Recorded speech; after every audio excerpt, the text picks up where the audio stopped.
আসসালামু আলাইকুম বন্ধুরা, কেমন আছেন? আশা করি অনেক অনেক ভালো আছেন। শাহজালাল ইন্টারন্যাশনাল থেকে আমি আরিফ বলছি। আপনাদের জন্য দারুণ এবং যাদের বাজেটটা হচ্ছে আপনার 14 থেকে 15 হাজার টাকা, তাদের জন্য দারুণ একটা ফোন নিয়ে আসছি। মানে 14-15 হাজার টাকা দিয়ে আপনি পয়সা উসুল করতে পারবেন, মানে পয়সা উসুল একটা ফোন। এটা হচ্ছে আপনার ওপো Reno 3A 6128 জিবি ভেরিয়েন্টে দারুণ ফোন, অসাধারণ ফোন। এটা আমি ইউজ করি, জাস্ট আমি ইউজ করি এডিটিং এর জন্য।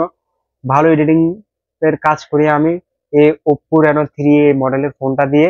তো যারা নিতে চাচ্ছেন, যাদের বাজেট 15-র ভিতরে, তাদের জন্য দারুণ একটা ফোন নিয়ে আসছি Oppo Reno 3A। Full fresh, একদম ফুল ফ্রেশ। আমাদের কাছে কোয়ান্টিটির কোনো অভাব নাই, কোয়ান্টিটি প্রচুর কোয়ান্টিটি আছে, দেখে নিতে পারবেন, বাইচে নিতে পারবেন, 10টা দেখে একটা নিতে পারবেন। এগুলো হচ্ছে আমাদের কাছে আছে আপনার ব্লু, লাইট এবং কি ব্ল্যাক কালার। কোয়ান্টিটি অ্যাভেলেবেল আছে, আপনারা দেখে যাচাই বাছাই করে নিতে পারবেন। এটা হচ্ছে Oppo Reno 3A 6128 GB variant. এটার প্রাইস দিচ্ছি আমরা মাত্র 14,500 টাকায়। মাত্র 14,500 টাকা আমরা প্রাইস দিচ্ছি। তো যারা নিতে চাচ্ছেন এখনই তারা বুকিং করুন এবং কি আমাদের পেজে নক করুন বা আমাদের স্ক্রিনে দেওয়া নাম্বারে কল করুন। তো সবাই ভালো থাকবেন, আসসালামু আলাইকুম।